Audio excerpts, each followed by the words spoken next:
Estamos aqui no Vícia da Mata Restaurante e Cerimonial, onde tivemos uma conversa muito especial com o evangelista Diego. É isso aí, queridos irmãos. Hoje conversamos acerca de evangelismo e missões. Foi muito gratificante e edificante essa conversa. Diego, quando você se converteu ao cristianismo e como foi o seu chamado para evangelizar? Então, eu me converti ao cristianismo foi na data de 18 de novembro de 2018. E após eu me converter, né, Deus usou o pastor para falar comigo que grandes coisas ele iria fazer na minha vida, que ele tinha um chamado evangelista sobre a minha vida. E tudo iniciou após um vídeo. Após eu postar um vídeo na internet, mostrando a minha trajetória de quando eu vivia numa vida oposta ao que eu vivo agora e como foi a mudança que Deus fez, uma mudança radical na minha vida. Depois de eu lançar esse vídeo, iniciou vários convites para pregar a palavra, para fazer evangelismo, e assim foi indo na minha vida. Foi desta maneira que iniciou. Sim, e essa experiência de conversão e de ir para as ruas falar sobre Jesus Cristo deve ter causado um impacto muito forte em você, né? Porque você chegou nas ruas e as pessoas paravam para te ouvir, te davam atenção no início do ministério de evangelização nas ruas. É, causou um impacto muito grande, né? Principalmente aonde eu moro, né?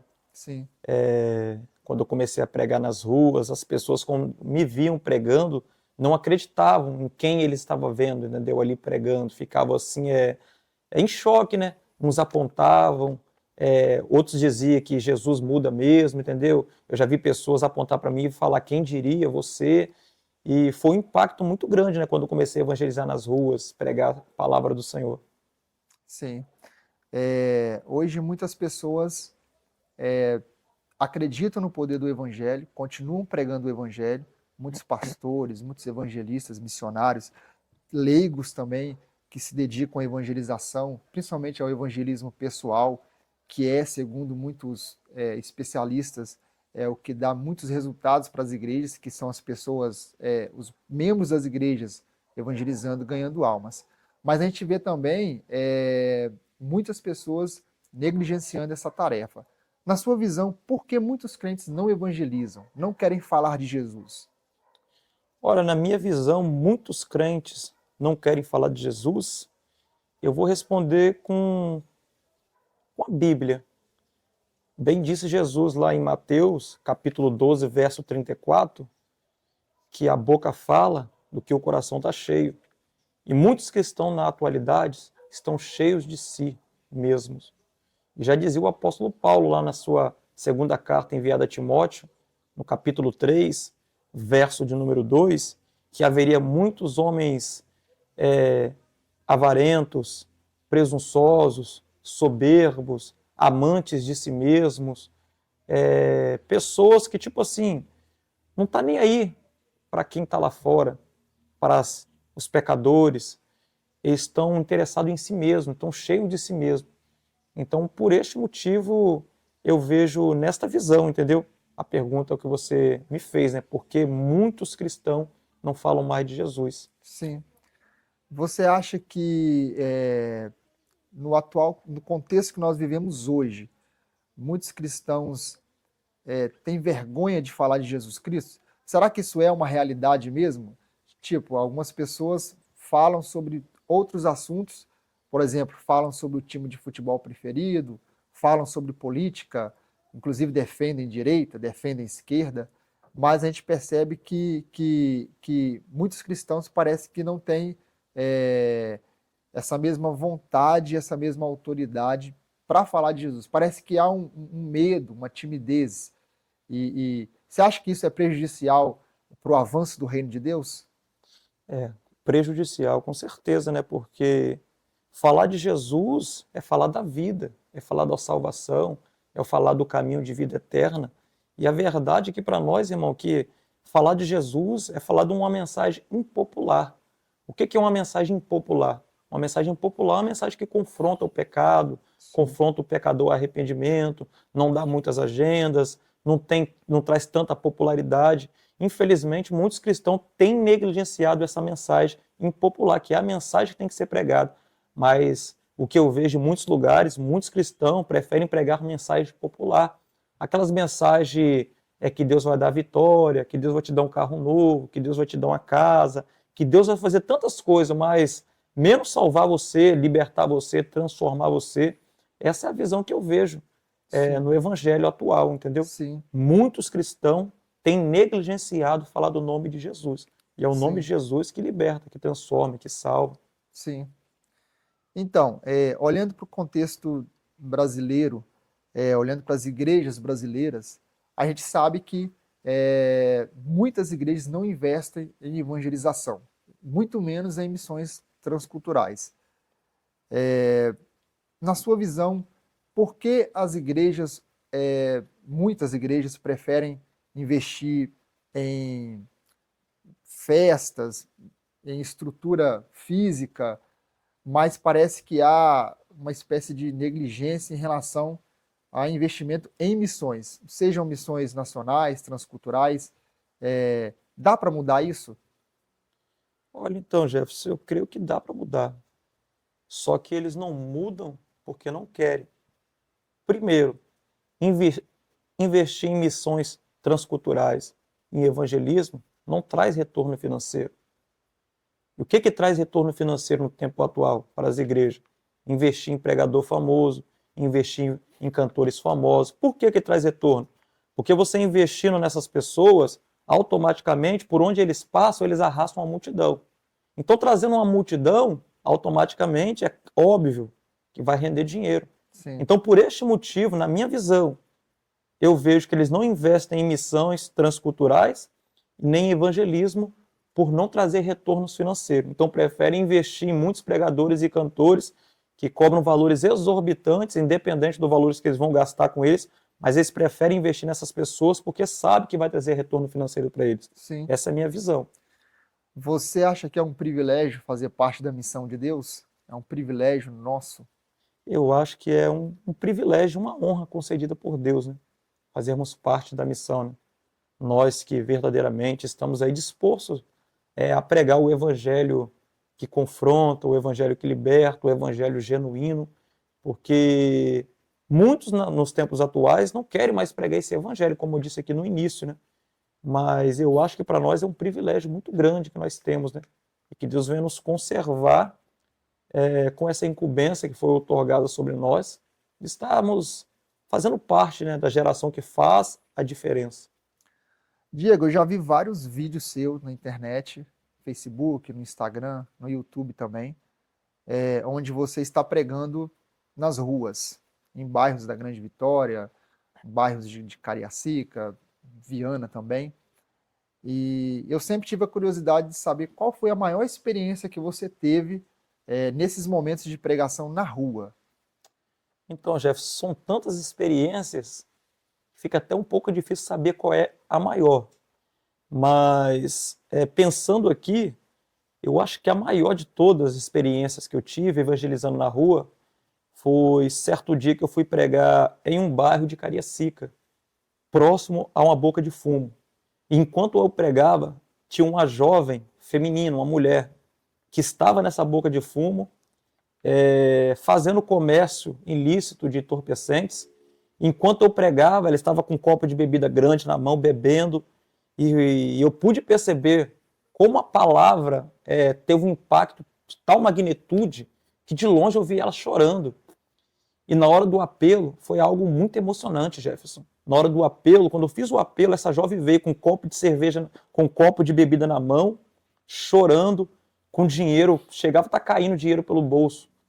E chegou perto de mim, caiu de joelho chorando, falando que queria aceitar Jesus. Isso mexeu muito comigo, me deixou muito impactado, porque eu pude ver a dimensão do poder da palavra de Deus. Eu não estava dentro da boca, eu estava a uma distância da boca de fumo. E essa jovem estava me vendo de longe, enquanto eu pregava e ela chorava, e ela aceitou Jesus para a glória de Deus. Essa, para mim, acho que foi a maior experiência que eu tive Glória a pregando Deus. nas ruas. Glória a Deus.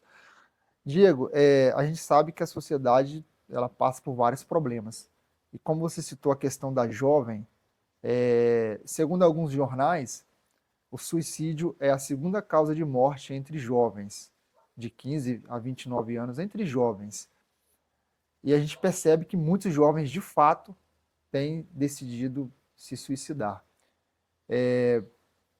Qual é a palavra que você daria para um jovem que está passando por problemas de depressão e talvez ele não é viciado em drogas, ele não tem esse problema, mas ele está passando por problemas emocionais, com depressão, pensando em se suicidar e finalizar a sua vida? Qual é a palavra que você daria para esse tipo de jovem? Olha, a palavra que eu daria para esse tipo de jovem, Jefferson, é para ele olhar para Jesus, que Jesus é a nossa salvação. Ele tirando a sua vida não vai solucionar ou resolver os seus problemas. Pelo contrário, ele vai entrar em um problema maior do que ele pode imaginar, que está fora da realidade humana. Então, o conselho que eu daria para um jovem como esse é: não faça isso. Jesus tem coisas grandes para a sua vida. Jesus tem algo que você nem imagina reservado para você. Todas as vezes que você pensar em tirar a sua vida, pensa no sacrifício que Jesus fez na cruz do Calvário, por amor a mim, por amor a você. Então não tire a sua vida. Pelo contrário, entregue ela para Jesus. Confia nele e tudo ele fará na tua vida. Boas palavras, sábias palavras, e de fato hoje a sociedade ela está lutando para resgatar os jovens. Mas eu acredito, assim como você, que quando Jesus entra na vida de uma pessoa, de fato, seja ele jovem, adulto, idoso, quando de fato essa pessoa entende o que é o Evangelho e se arrepende e se volta para Cristo, para Deus, uma transformação de dentro para fora começa a ser realizada. Hoje nós temos um problema muito sério nas igrejas em termos de pregação. Muitos pregadores estão pregando mensagens motivacionais, e isso tem sido criticado por teólogos, especialistas em Bíblia, e isso tem trazido um desconforto muito grande para a obra de Deus. O verdadeiro evangelho, ele deixou de ser pregado? Na sua visão, há um problema muito grande nessa questão? As pessoas estão deixando cada vez mais de pregar o evangelho e pregando, digamos assim, um falso evangelho? Olha, na minha visão, com base na primeira pergunta, o evangelho verdadeiro não deixou de ser pregado. O que acontece é que pregadores têm deixado de pregar o evangelho verdadeiro. Só que o evangelho verdadeiro ainda tem sido pregado pelos remanescentes. Muitos pregadores têm pregado o evangelho verdadeiro. Glória a Deus. Diego, muitos jovens querem ser pastores. Muitos jovens querem ser pregadores, querem fazer a obra de Deus. E a gente sabe que há um movimento muito grande de servos de Deus, jovens, adolescentes, envolvidos mesmo, cheios do Espírito Santo. Para a gente finalizar essa conversa, quais conselhos você daria para um jovem que quer fazer a missão de Deus, ou quer fazer parte da missão de Deus? Quer evangelizar, quer pregar, quer ensinar também, fazer parte da missão de Deus. Que conselhos, pelo menos 2 conselhos que você daria a um jovem que está começando agora a sua carreira ministerial? Olha, o primeiro conselho que eu daria para um jovem que está começando agora a sua carreira ministerial é que não olhe para as críticas, não olhe para o que vão dizer, para o que vão pensar, para o que vão falar de você. Somente prossiga. Se Deus colocou esse desejo no teu coração, pode ter certeza de uma coisa que eu vou dizer para você. Ele vai garantir, independente do que você vai ter que passar e enfrentar por causa desse desejo, desse fogo que queima dentro de ti, que é a vontade de pregar o evangelho, fazer parte da obra, fazer a obra do Senhor. Então, avante, prossiga, persista e insista que o Senhor é contigo. Segundo, nunca se esqueça que por causa de tu fazer a obra, Deus vai te levar a patamares elevados, vai te colocar em posição de destaques, mas independente se Deus te levar ou não, ou se colocar você ou não em posição de destaque, uma coisa que tu nunca pode se esquecer: você não chegou lá porque você é inteligente, porque você é bom, porque você é esperto. Não, nada disso. Você só chegou lá porque Deus colocou você lá. Então, todas as vezes que você olhar aonde você está, aonde que Deus te colocou, lembra somente de uma coisa: a glória é de Deus, o poder é de Deus, a honra é de Deus. tudo pertence a Deus. Esse é o conselho que eu dou para os jovens que estão iniciando, que querem fazer parte da obra do Senhor. Diego, eu lembro que um dia nós estávamos em um evangelismo e um jovem passou de ônibus, desceu do ônibus e foi até você. E foi muito gratificante ver ele falar as coisas que ele falou. E aí eu fiquei curioso. Você já teve outros retornos como esses? Pessoas que entraram nas suas redes sociais e falaram, olha, eu ouvi a sua palavra e Deus falou comigo. Ou você também na rua pregando, alguém vem te dar um retorno, olha, Deus falou comigo. Você já teve esse tipo de feedback, esse tipo de retorno? Eu já tive vários, Jefferson. Já tive vários retornos como esse, né? Eu recebo muitas mensagens de pessoas nas redes sociais dizendo que, já vi relatos de pessoas que falaram comigo que após ouvir a mensagem que eu postei, desistiu de tirar a própria vida, após ouvir a mensagem que eu postei, decidiu reconciliar com Jesus, após ouvir a mensagem que eu postei, decidiu, reatou a sua força que ele tinha perdido. E já aconteceu muitas vezes de eu estar em lugares pregando, principalmente na rua, como aconteceu aquele dia com aquele jovem que passava de ônibus. Quando ele me viu, ele desceu do ônibus para ir falar, né, que via o meu trabalho nas redes sociais. E tem acontecido em muitos lugares. Às vezes eu estou pregando nas ruas, em alguns lugares, chega algum jovem que me conhece, entendeu? E falam da palavra, olha, aquela palavra sua que você pregou tal dia, nossa, aquela palavra falou muito comigo, me perguntam algumas coisas. Tem acontecido muitas vezes e, na verdade, praticamente quase que sempre, entendeu? Sim. Tem acontecido isso comigo, né? Tanto nas ruas, tanto nos cultos. Sim. Quem faz a obra de Deus enfrenta muitas adversidades, muitos problemas, perseguições, calúnias, confrontos.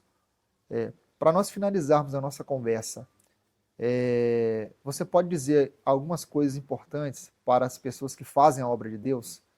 Muitas pessoas vão assistir esse vídeo e, neste exato momento, eu tenho plena certeza que algumas pessoas já pensaram em desistir da obra de Deus. Parar literalmente.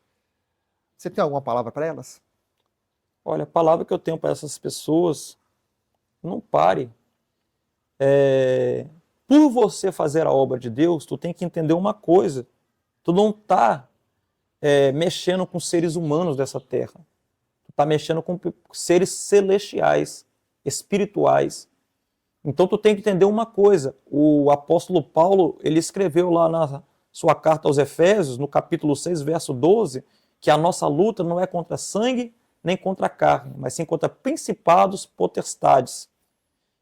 Ou seja, já deu para perceber com base nesse texto que você não está lutando contra seres humanos, mas sim contra demônios.